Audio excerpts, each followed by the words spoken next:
Torej, kaj se zgodi, ko se dva zaljubita in gresta pred oltar in potem tam seveda ali je to na občini, ali je to za oltarjem, ali to naredijo v nekem drugem sistemu, v nekih drugih okoliščinah.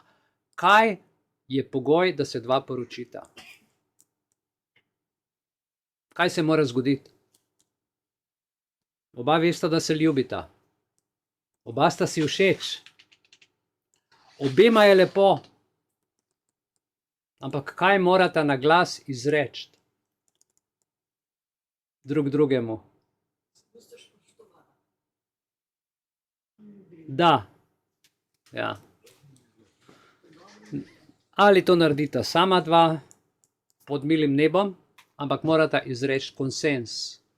Želim živeti vse življenje s teboj. Želim se poročiti s teboj. Se pravi, gre za konsens.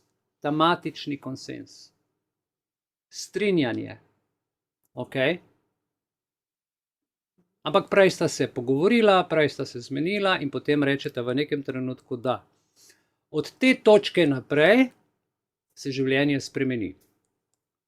V katero smer je pa, tako kot je Miran zdaj zelo lepo povedal, grejo naše misli, tako se nam piše tudi usoda. Druga stvar, ki mi je prišla na misel, kar se tiče, poglejte, nas kar na silo, brez konsenza, pod prisilo, veste, kaj smo 3 leta doživljali, kaj še doživljamo, ne samo z maskami, s kemičnim čiščenjem rok, z distanco, z samoizolacijo. Samoizolacijo, dajte no mir.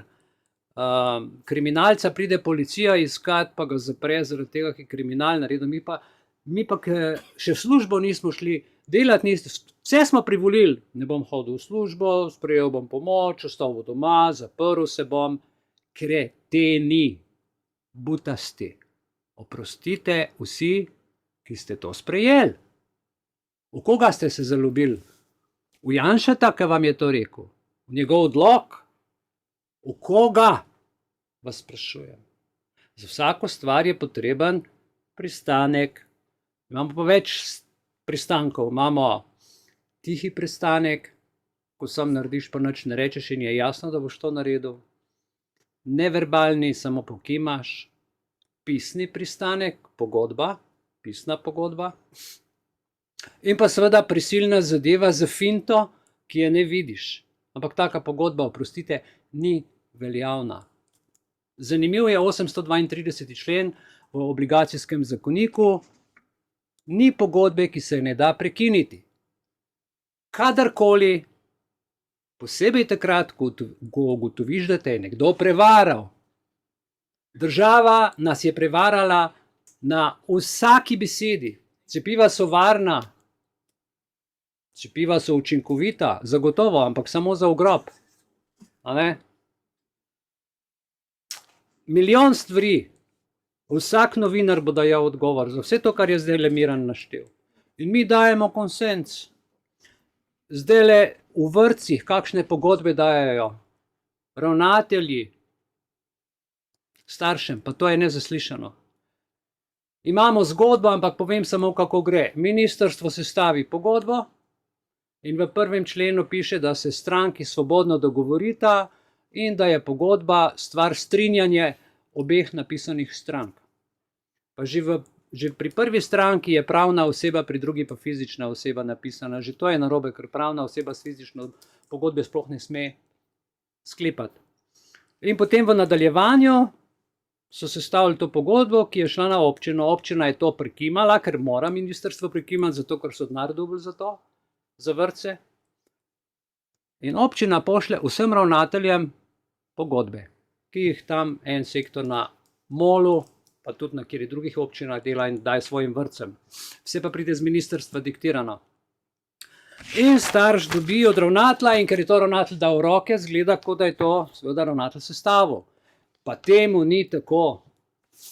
Kako smo to ugotovili? Ker smo rekli, aha, tukaj v 1. členu piše, da je skladno z dogovorom, aha, fino, s tem se ne strinjam, s tem se ne strinjam.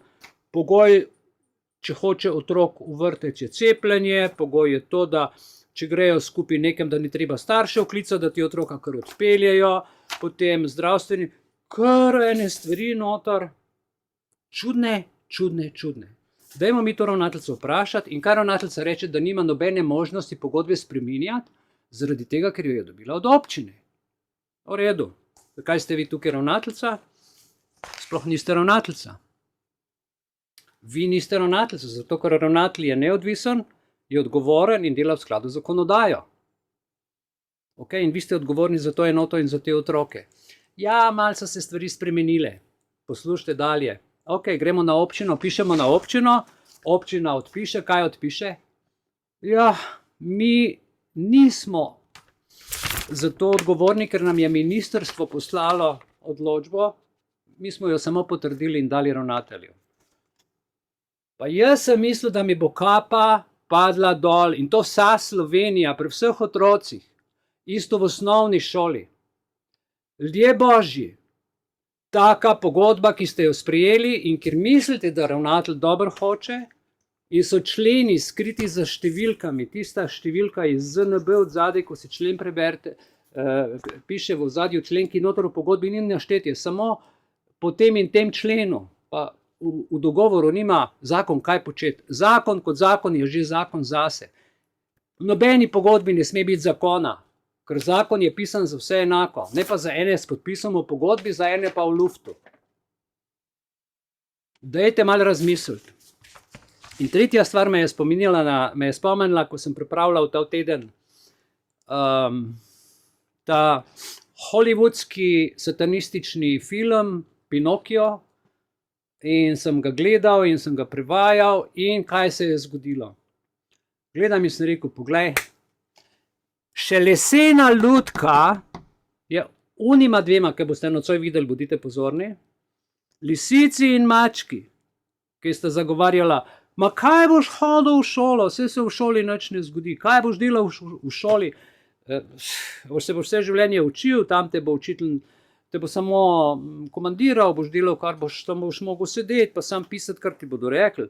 Vzem življenje v svoje roke, bodi slaven, bodi nekdo, postani nekdo, pa še zaslužil boš. In on razmišlja, ja pravi, jaz bi rad očeta naredil ponosnega. Ja, a s tem, da boš v šoli sedel, ga boš naredil očeta ponosnega. Ja ne, ja poglej kak talent si, ti si govoreča lesena lutka, ti boš po celem svetu znan, ti boš nekdo, boš somebody. Ne anybody, ti boš somebody. In seveda je rekel, to bom pa očeta razveselil, Ostržek. Sprejel in rekel, ok, pazite, lesena lutka je rekla, ok, je mogla dati konsens, mi smo pa živi ljudje, od nas pa strupki zahtevajo, da se da noter, ne dobiš konsenza za cepiva, niti ti ne razložijo pogodbe, za otroke gre, ker to zdaj čuvajte otroke, skrajšam zgodbo, ko bomo nocoj film gledali, tisti, ki boste si vzeli čas, bodite pozorni na 3 trenutke, pa še enega bom povedal, na 3 trenutke, kjer je treba dati dovoljenje. Treba je reči, ja, strinjam se, ker drugače njihova magija ne deluje.